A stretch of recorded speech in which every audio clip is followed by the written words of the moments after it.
नमस्कार। एक बार एक राजा को किसी ने उपहार स्वरूप बाज के 2 बच्चे दिए। राजा को दोनों बाज के बच्चे बहुत प्रिय थे।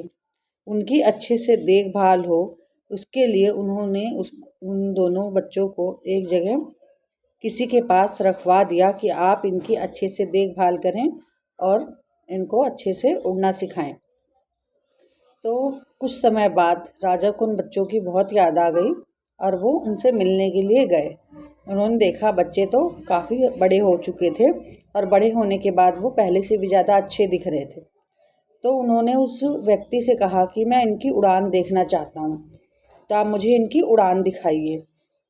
आदमी ने ऐसा ही किया।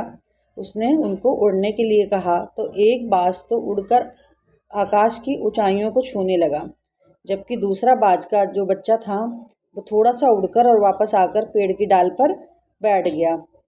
फिर राजा ने कहा कि ऐसा क्यों कर रहा है? तो उन्होंने कहा कि मैंने बहुत कोशिश की लेकिन ये ऐसे ही करता है, थोड़ी दूर उड़ने के बाद दोबारा आकर पेड़ की डाल पर बैठ जाता है। इस बात से राजा बहुत दुखी हुए। उन्होंने पूरे नगर में घोषणा करवाई कि जो भी इस बाज के बच्चे को ऊंची उड़ान उड़ा देगा उसको मैं मुँह मांगा इनाम दूंगा। ये बात सुन के बहुत से लोग आए, बहुत से लोगों ने कोशिश की, लेकिन वो बाज का बच्चा थोड़ी दूर उड़ता और वापस आने के बाद दोबारा से डाल पर बैठ जाता। फिर बहुत दिन बाद राजा ने देखा कि बाज के दोनों बच्चे आकाश में उड़ रहे थे। उन्होंने कहा पता लगाओ कि ये कैसे हुआ, किसने किया। उस आदमी को लाया गया जिसने उस बच्चे को ऊपर उड़ाया था। तो वो व्यक्ति कोई विद्वान नहीं, वो एक किसान था।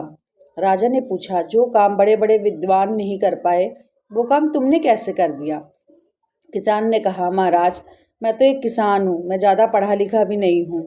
बस जिस डाल पर ये जाकर बैठता था मैंने वो डाल ही काट दी, तो ये उस डाल पे बैठने का ये आदी हो चुका था। अब वो डाल नहीं रही तो इसके पास और कोई ऑप्शन नहीं बचा और ये दूसरे बाज के साथ उड़ने लगा।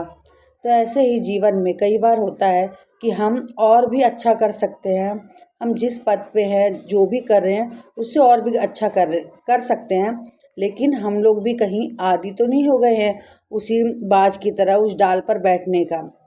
आई होप आपको वीडियो पसंद आई होगी। अगर वीडियो पसंद आई हो तो वीडियो को लाइक करें, चैनल को सब्सक्राइब करें।